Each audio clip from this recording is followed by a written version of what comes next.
Okay, good. So welcome to our first ever Thrive online series event. We're here with Marcy Bear, who is a good friend of mine. She is a certified financial planner. Actually, she's done my certified financial planning, has gotten me up and running. I've known her for years. She's also president of Bear Financial, which is where we're at today in San Diego, has over 25 years of experience in financial planning. And for the first Thrive event that specifically focuses on financial fitness, I really wanted to bring Marcy in, one, because we've already worked together, and because I can't think of anybody else that I'd want to put in front of the Spire community than Marcy. So I don't know if you want to say a couple things or a couple words about your work and your contribution to the community. Sure, yeah. I'm just excited to be able to share my knowledge in financial planning with the community, because all of us have some sort of talent that we can give back. Mine happens to be, I think, in really getting to know people very well, getting to trust so they can open up, so I can help them financially become more secure and accomplish their financial goals, and then be able to themselves give back to their community. That's perfect. It's well said, because I know for us, part of moving the community towards mastery is getting them to a place where they're actually giving back. And we're fortunate enough to be able to give back financially, time-wise, skill set-wise. Mm-hmm. So we wanted to dedicate today to Marcy's 7 tips to better financial fitness. Financial fitness seems to be a tough area for a lot of people. So our community seems to know, professional wellness, seems to know, physical fitness, but I think we sometimes overlook the need to be financially fit. Yeah. So we're going to get into it today. Marcy and I have gone through these slides. We've got some really great stuff in it. If you're going to join us live afterwards, make sure you're taking some notes, because we're going to walk you through a workshop on these 7 different points. And our number one outcome is to leave you financially fit, or at least on your way. So let's go ahead and get into the presentation. Where's my presentation? To the left there. Oh, here it is. There we go. All right. So I'll let you take the wheel, Marcy. Yeah, so let's kind of start with getting in the mindset of what is your financial mindset. Like, how did you grow up? Did you grow up with money, without money? Was conversation around the dinner table include money? Like, what kind of is your background with regards to that? And then how did you kind of bring that into where you are now as an adult? So here's a couple of questions to kind of go through about, are you in control of your money, or does it control you? So kind of answer yes or no with these different questions here.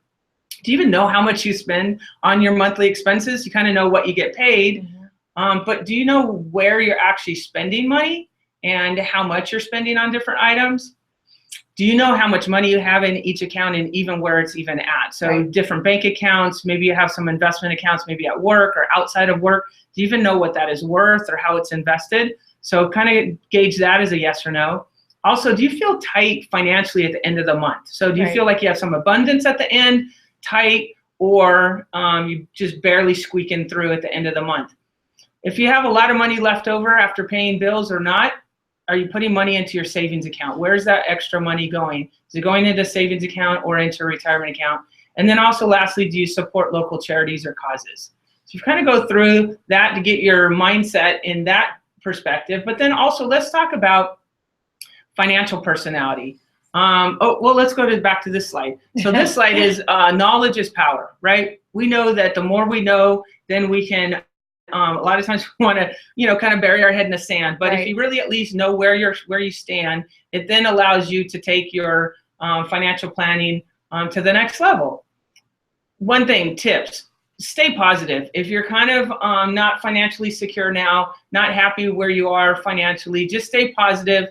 Visualize what your future is going to be. Yeah. So visualize what you want to have accomplished financially, and then work towards that. Don't compare yourself to other people. Just look at where you're at, stay positive, set realistic goals, and then monitor your progress so that every 6 months or so you're checking in and seeing where you are with regards to your goals. We'll talk about what a SMART goal is, and then celebrate your victories. Give back, support other organizations, and then give back, have a positive mental attitude.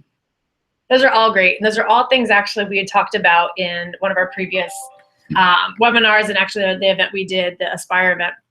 which is really all about, visualizing where you need to go in all areas of your life, getting you the tools to get there. And then I'm always going to keep coming back to this. Well, 2, celebrating your goals, celebrating the successes along the way. And then lastly, giving back. I mean, we can't stress giving back enough. I know you're a huge community contributor, and I know that for us, it's definitely the hallmark of what separates us with Spire. So I know that you want to get into the different financial personalities. Yep. This is an interesting part. So as we go through this, make sure that you're paying attention and you're either relating to a personality that you currently are or one that you aspire to be. So, even more important is, what you aspire to be. So here's kind of the common personalities is the perfectionist, the dreamer, the procrastinator, and the wanderer. Okay. So if you think about it, let's just kind of read through these points, but think about it. Are you the type that really likes to plan? If you take a trip and you're going through from, let's say we're here in San Diego and you're going to New York, if you're going to take that trip, are you planning every step of the way? Do you know what stops you're going to make, what you're going to do at that stop? Is that just a pure refreshment, and break, restroom break, or is that one where you're going to see some people, you're going to see some sights? Are you the type that, again, that all the way from here in New York, you've got it all mapped out? Right. So in other words, do you understand what your expenses are, understand where everything is, kind of where you are spending your money? Do you have a written financial plan out? Are you meeting with a professional right now, a certified financial planner, or somebody to help create your retirement plan? So kind of figure out if you kind of fall in that category. The next one would then be the dreamer.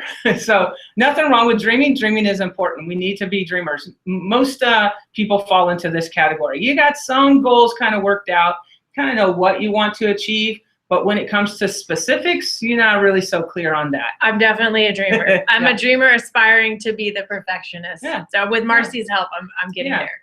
That's important because you got to have some goals written down. It's really hard, just as with physical fitness, unless you have some goals of, I want to get into that suit or that bathing suit, right? Or I want to look like this, or just for health reasons, I want to lose 10 pounds, 20 pounds. Without that goal, it's really hard to then, walk past that Halloween candy or the pies that are coming up here soon, or get the skinny margarita instead. I got the skinny yesterday. There you go. Procrastinators. Okay, so now this is, a good chunk of Americans are procrastinators. We'll get to it. At some point, we'll get to it. Really, this group does not have really any money set aside for emergencies. You may have a little idea of what you spend on your money, may have a budget kind of to address some things. But again, with the analogy of that trip to New York, this is the person that's just gonna, I'll get to New York when I get to it, right? I want to get to New York, but maybe I'll go this month, maybe I'll go next month. Right. I'll get to it at some point. And then when I do start on my journey, I really don't know what states I'm going to stop in and what I'm going to do when I get there. They're winging it. Winging it. They're winging it. Winging it, winging it. But they're not winging it as bad as the next group. Okay. And we'll get there. All right. All right. So here we go to the last group is really the wanderers. So the wanderers, if you're in this category, again, that doesn't mean you have to stay as a wanderer. So you can move up to these other personalities or do financial planning. Or if you at least understand that where you're at, where you're weak at, that's where we can employ some other strategies to help get you on the path. So this group really has no written plan, no budget, doesn't know where you spend your money, really doesn't really care where you spends their money. Right. Just wandering through. There's caution to the wind. Yeah. I've definitely been there. So as you go through these different personality types, remember, think about which one you are. Think about some of the qualities that Marcy's gone through that you can associate with, but also be thinking about where you want to go next and which one of these personality types you aspire to be, like we said before, because we're about to now get into the tips on how to take you there. So I just want to get you anchored in that. So let's go through these 7 tips, Marcy, that you put together for me. Technology at its finest. It's all right. All right. So you want to start with first one? Yeah. So just like with going to the doctor for your physical, is that we really have to check your vitals. So number 1 is really figure out how much you have in assets and how much in liabilities. So assets would be your checking account, savings, IRA or type retirement accounts, investments, something 401k at work, all of those things that you own. So assets that you own. Liabilities are everything that you owe. Okay. Yep. So if you think of those two categories, total up all the debt, the credit cards, mortgages, student loans, and create these two separate columns, assets on the left or liabilities on the right. Once you total those up, you will either have a positive or a negative number. Okay. That then equals your net worth. Okay. So your liabilities minus your assets equals your net worth. So you're either going to have a large net worth, small, or negative. Okay. Right? That's the first place to start. Next, we go into where's your money going? Because if you don't have a lot in savings, it's probably because you spend a lot. Right. Right? But you don't know necessarily where you spend it. Break that then into two categories, the needs and the wants. Okay. So every day we have, choices on how we're going to spend our money. People on, Madison Avenue is awesome at getting us to part with our money, right? And so that is big business on getting us to buy things that we didn't even know existed. We didn't even know that we wanted it or needed it, right? But you watch this television ad, now all of a sudden you need that, right? So breaking that out into needs and wants can then really help us determine, is that something we really need to spend money on? Yeah.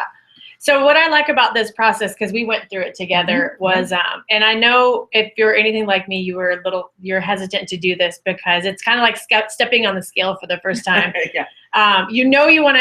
is where you are and this is where you want to go. But in order to figure it out, the first thing you have to be willing to do is to step on the scale. So going through this wants and needs list or looking at the checking account to see what your assets and liabilities are is really your chance to step on the scale.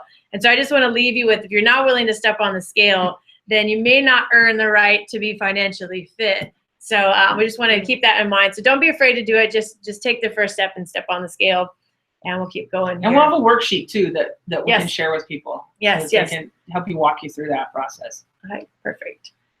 Now, let me go here. This one kind of went down. Here we go.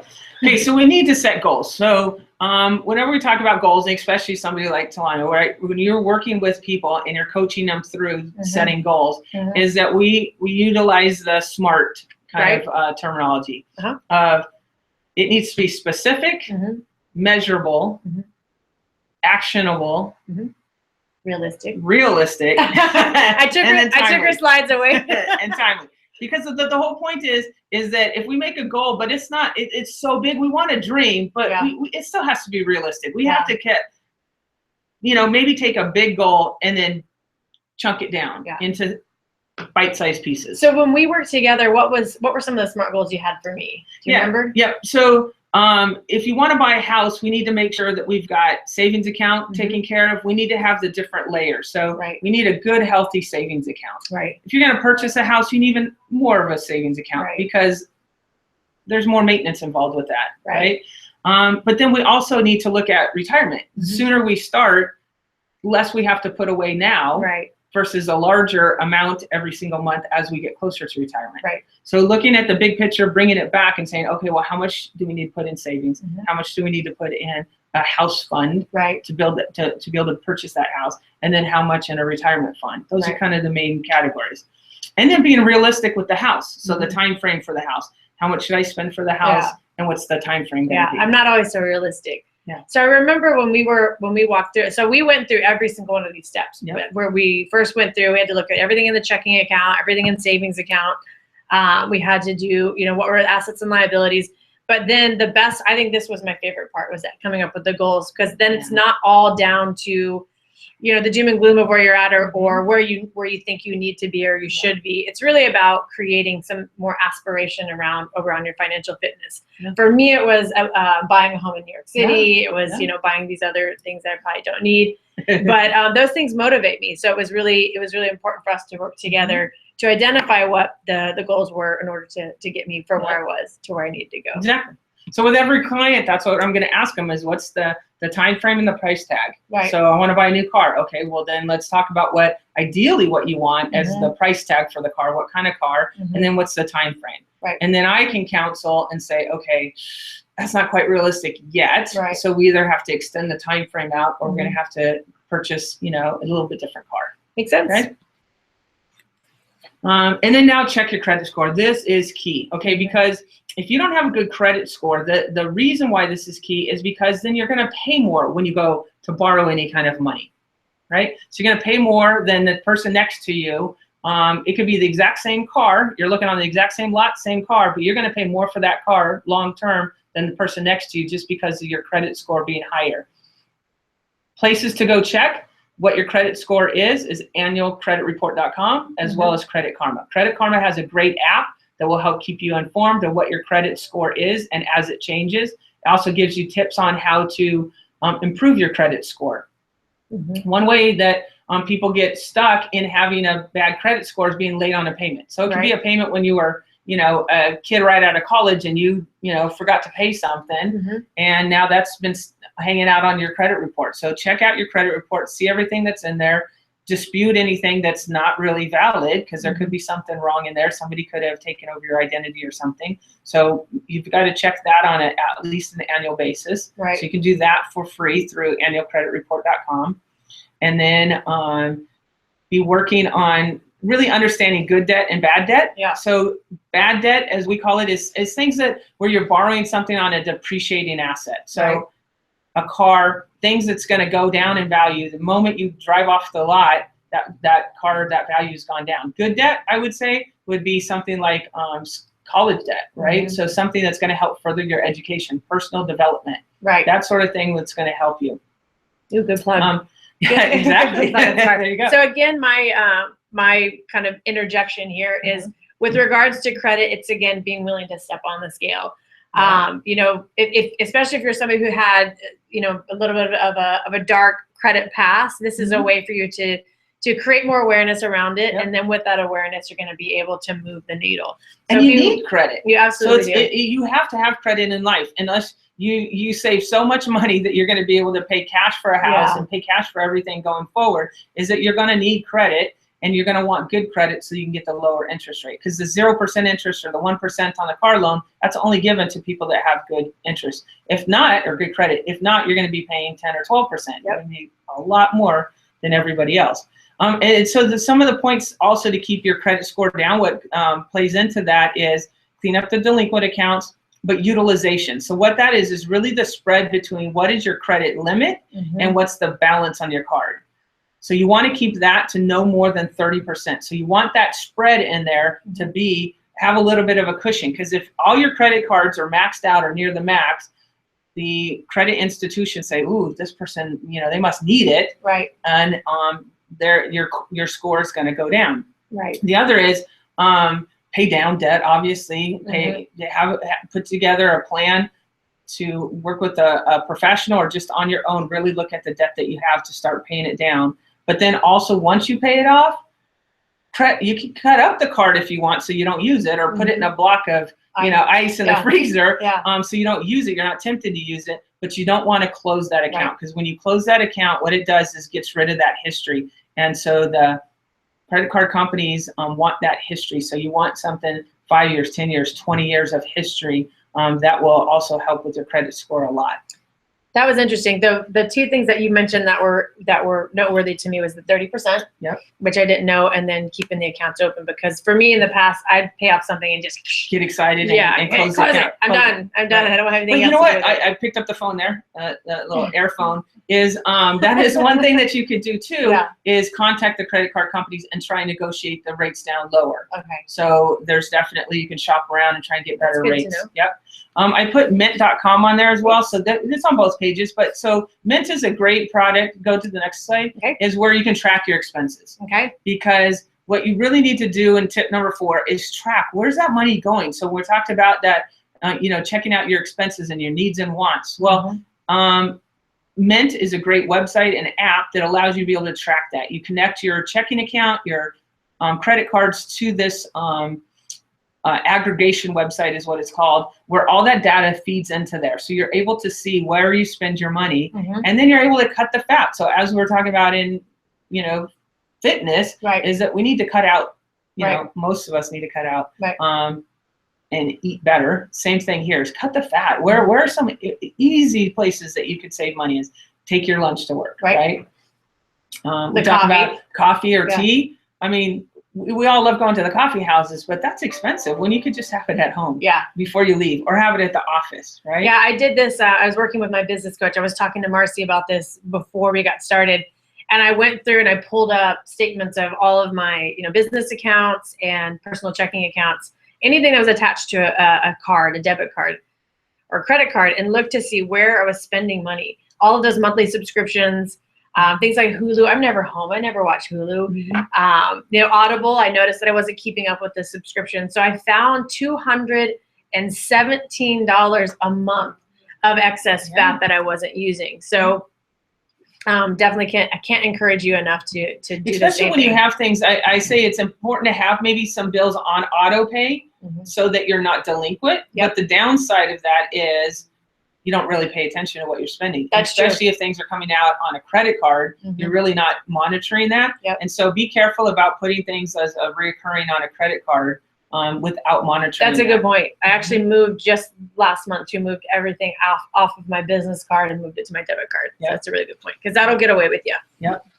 And then review investment accounts. So those of you that do have investment accounts, it's really important to know how you're invested.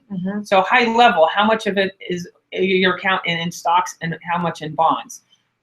Of the accounts that you own, of the stocks that you own, the companies that they own. We talked about this. Do they match your values? When you look at the list of companies that you own, is that a company that you want to be in business with or not? Because you are a partial owner of that company, and they're either contributing positively to the environment and to the social fabric of our, world, or they're not. Yeah. And so if that's a concern of yours, there's a way to find that out and see if that matches your values. I think it's important on that note to I want to give you a personal plug, because Marcy and her team conscious and proactive about making sure they advise their clients in investing in the right companies, the companies who not only are the right companies, the right product, but also in their sector. Are they the ones that have really strong workforce or a culture there? Or do they have a positive impact on the environment?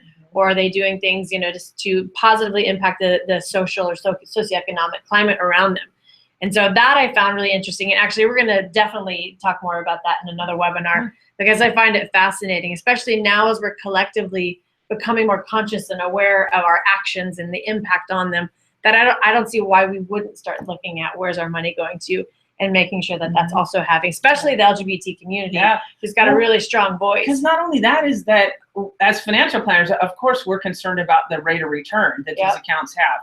And so what we're finding is that these companies are having a higher rate of return and they're doing the right thing. Or do they have a higher rate of return because they're doing the right thing? Yeah. Right? Ooh. So it's not an and, it's because they are doing the right thing. Yeah. They are saving money on their electricity, which affects their bottom line, which also helps the environment, right? Makes they are perfect treating sense. their employees right. They do have a third of their board or C-suite are women. And we just know that these companies are outperforming their counterparts because they're more forward thinking. They're doing the right thing. So. No, I love that you're making that a part of your company's culture and their focus.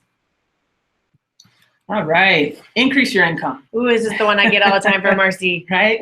So this is awesome to meet with somebody like Tanya. How can we increase your income? So if you're self-employed, what do you do? What are some ways to take over more market share? Cut your expenses, but where are other areas that you can take over more market share, gain more business development? But then if you're a salaried employee, what do you do? So one is maybe look at salary.com or one of these different websites to see where does your salary fall in with regards to your experience, just to get a kind of a baseline if you're overpaid, right on track, or a little under. But then also, what are some things that you can do to increase your value with the company? What are some of the classes you can take? Meet with your supervisor when you have your review. What are those additional skills or education that could help propel you to the next level? Yeah, I love that you're tackling this from both sides. So you're looking at it from both, an entrepreneur standpoint or somebody who works for themselves. And I mean, for me, I always feel like it's a lot easier to create new income as somebody who works for myself.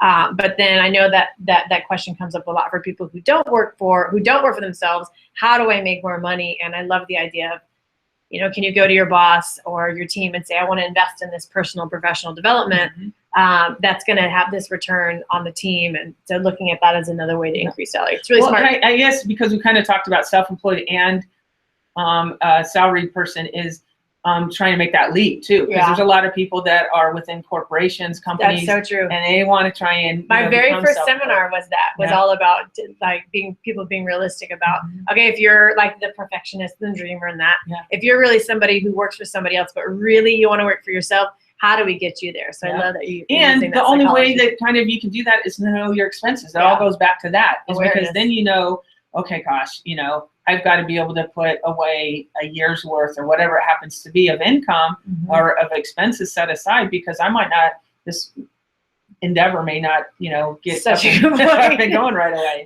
Anyone who started a business knows that is always the Sometimes case. it takes a little longer than what you think it's going to be. 2 years longer. And then find ways to help others. Okay, there's nothing, you know, way to get more perspective on what's going on is to help other people.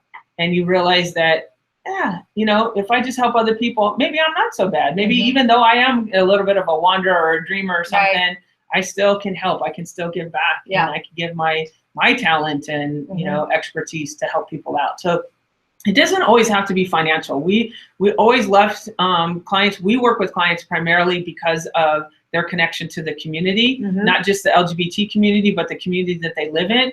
And it's really important that we help them, kind of guide them. It doesn't always have to be financially that they give back. It's great if we can. We want to help creator clients become more financially secure so they can give back more financially, but you've got time, you've got talent that you could give.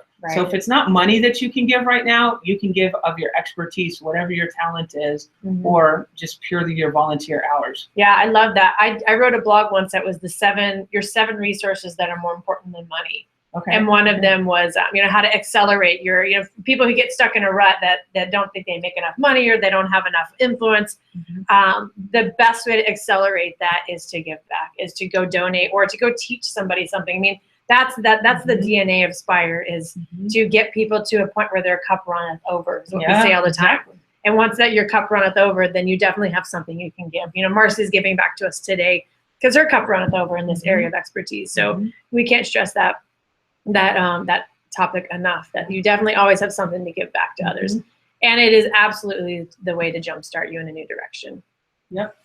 And then with summary, it's just as much math as positive financial mindset. So you may not be a math person, may not like numbers, but you want to become more financially fit. You want to take to the next step. This is just getting your mindset right. Understand what that personality is, but work towards success, regardless of what your personality is, regardless of how you grew up, with money, without money, money withheld from you, money given to you, regardless of what that background is. We're here now, and you can move forward and create your own goals, your own future. You're in control of that. Tips to do that is just set some goals, achievable goals. Don't compare yourself to others. It's a big one. That is big. Yep. Celebrate your success, but don't spend money. Not by spending money. But not spending money. So many people, you know, cut off a credit card or pay something off, and then they go spend money. So there's so many different ways that you can celebrate without spending money. And then create good habits. You know, track your expenses. Monthly would be ideal, and then revisit your goals every 6 months. Okay, I love that. And I love the very last part of it was you're giving us the recommendation to do something today, to actually take one action step today. You know, for those of you who are going to stick around, we're going to actually start digging into some of this. But for those of you who are joining us remotely from around the world, we want to make sure that we leave you with doing one thing today, whether it be you know, checking your credit report if you're somebody who's here in the United States. Looking at what you're making versus what you're spending. But just at the end of the day, I think the number one action step is to do something that creates awareness, do something that helps get you to step on the scale, so to speak. Yeah. So any closing remarks? I know we've got them. How do they find you? Let's do that. Yeah. So I'd be more than happy to talk to anybody. Shoot me an email, give me a call. If you have any questions at all, we'll just, you know, give you a free consultation over the phone, just to see where you're at, put you in the right direction with regards to the city you live in or some online resources. And then we'll also have the budget worksheet that is available for anybody. We can just get it to you. You can email it to you, or however that format's going to be. But we're here for you. Perfect. We want to make everybody a little bit more financially secure, more aware of when you started listening to this presentation. and just take one action step. Thank you. Well, thanks for being with us today. I know you're super busy. She's the most well-connected person that I can think of. So it's an honor and a privilege for us to be able to have you here today. For those of you sticking around, we're going to dig through the workshop. For those of you who can't make it, spend some time. We'll send you the slide deck that we can share the slides. We can share the slides with you so you can review them again. And then we're happy to share the worksheet. But on that note, thank you again for being with us. For those of you who are going to stick around, we'll see you in just a minute. And for those of you who are not going to be with us in the room, we'll see you soon. Reach out to us if you need help with anything. We'll see you soon. Bye-bye.